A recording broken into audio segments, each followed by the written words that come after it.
예수님께서는 유다가 데리고 온 사람들에 의해서 한밤중에 붙잡히셨습니다. 예수님께서 붙잡히시는 것은 하나님의 뜻이었습니다. 예수님은 하나님의 뜻에 따라서 십자가의 길로 가셨습니다. 예수님이 붙잡히시는 이 가운데에 제자들은 저마다 자신의 생각에 따라서 행동을 하게 되지요. 유다는 예수님을 배신했습니다. 그리고 베드로는 예수님을 지키고자 했지만 그것이 십자가의 길은 아니었습니다.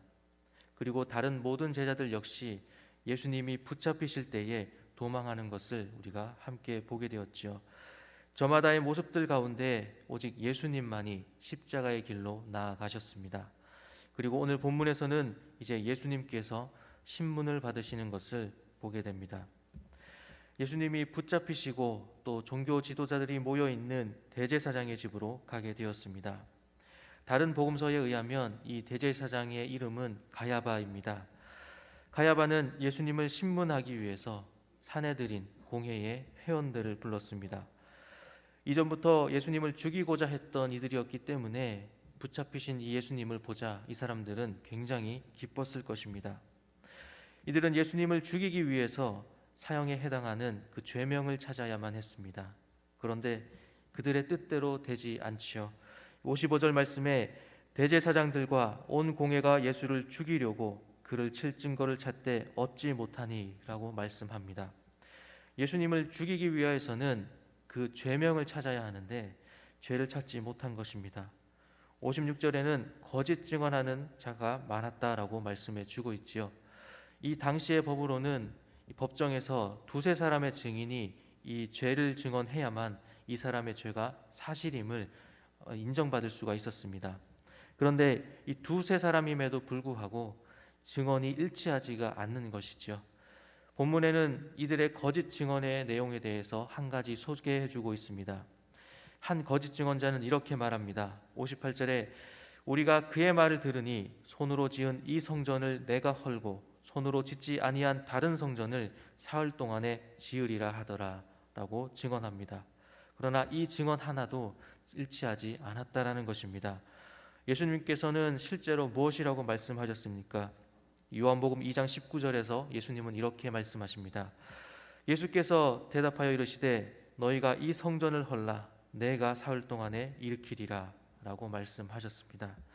이렇게 예수님과는 다른 거짓된 증언들이 동원되었지만 예수님의 잘못을 찾을 수가 없었다라는 것입니다.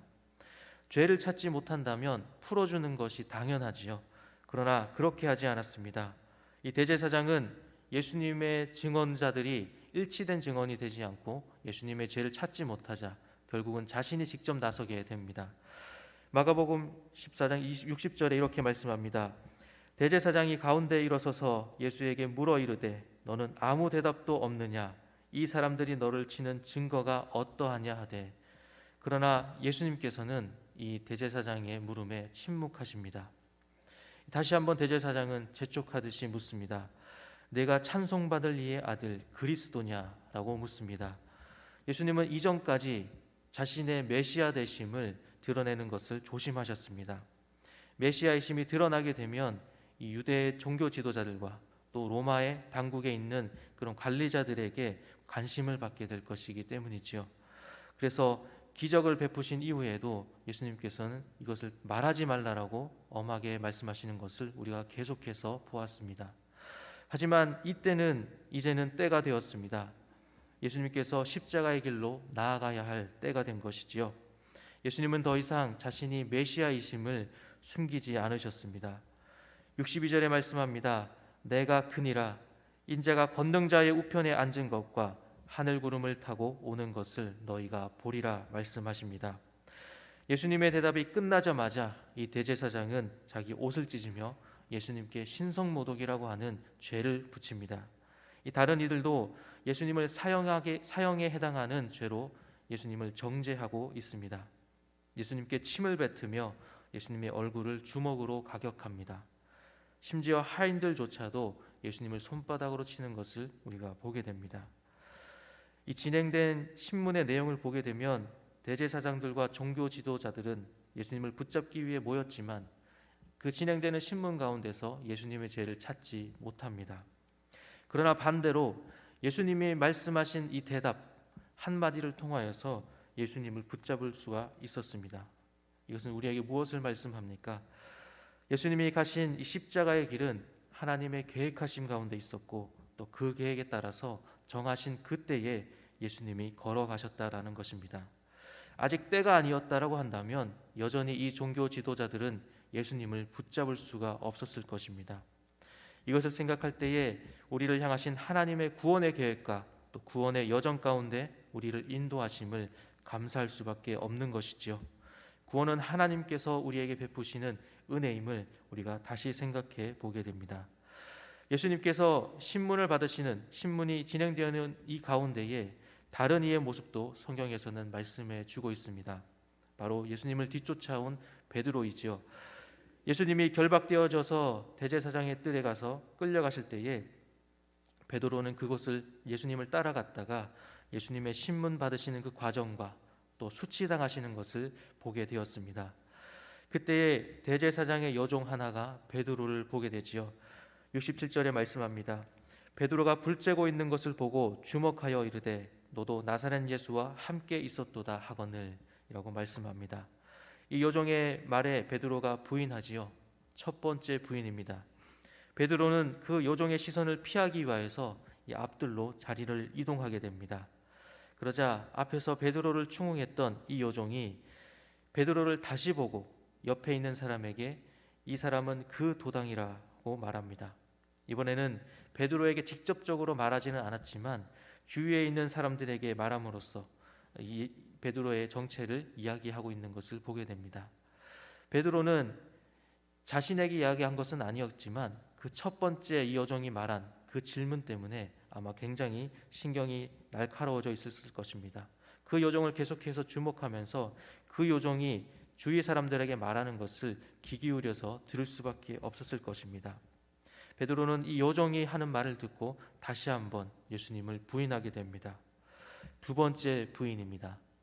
그리고 잠시 시간이 흐른 후에 베드로 곁에 서 있는 사람들이 베드로에게 너도 갈릴리 사람이니 참으로 그 도당이니라 라고 말합니다. 베드로는 점점 위기를 느끼게 됩니다. 이 상황은 점점 베드로에게 불리해지기 시작합니다. 71절에 그러나 베드로가 저주하여 맹세하되 나는 너희가 말하는 이 사람을 알지 못하노라 하니 라고 말하며 베드로는 다시 한번 예수님을 부인하는 것을 우리가 보게 됩니다. 거짓말이라면 자신이 저주를 받아도 좋다라고 말한 그 맹세까지 하는 것을 우리가 보게 되지요. 이렇게 베드로는 3번 예수님을 부인하자 닭이 울었습니다. 닭의 울음소리를 듣고 베드로도 역시 울었습니다. 조금 전만 해도 예수님이 실족하리라 말씀하셨고 또 그때에 다 버릴지라도 나는 그리하지 아니하겠다라고 말했던 베드로이지요. 내가 주와 함께 죽을지언정 주를 부인하지 않겠다라고 했던 베드로였습니다.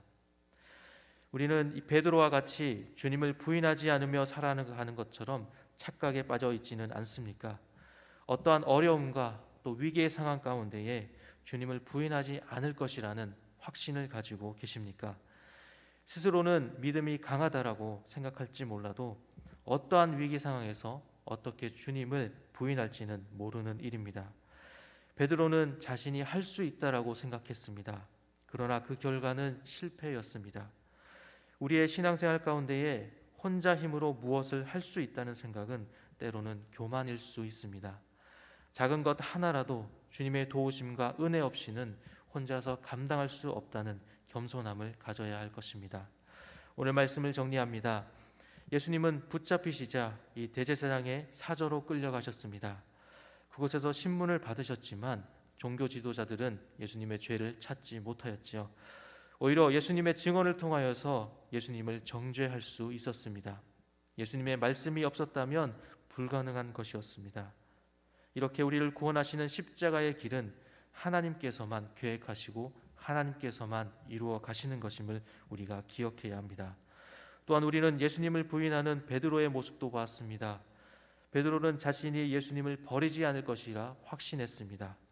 그러나 이 3번의 부인을 통하여서 베드로는 자신의 연약함을 확실하게 고백할 수밖에 없었습니다. 우리 역시도 그러합니다.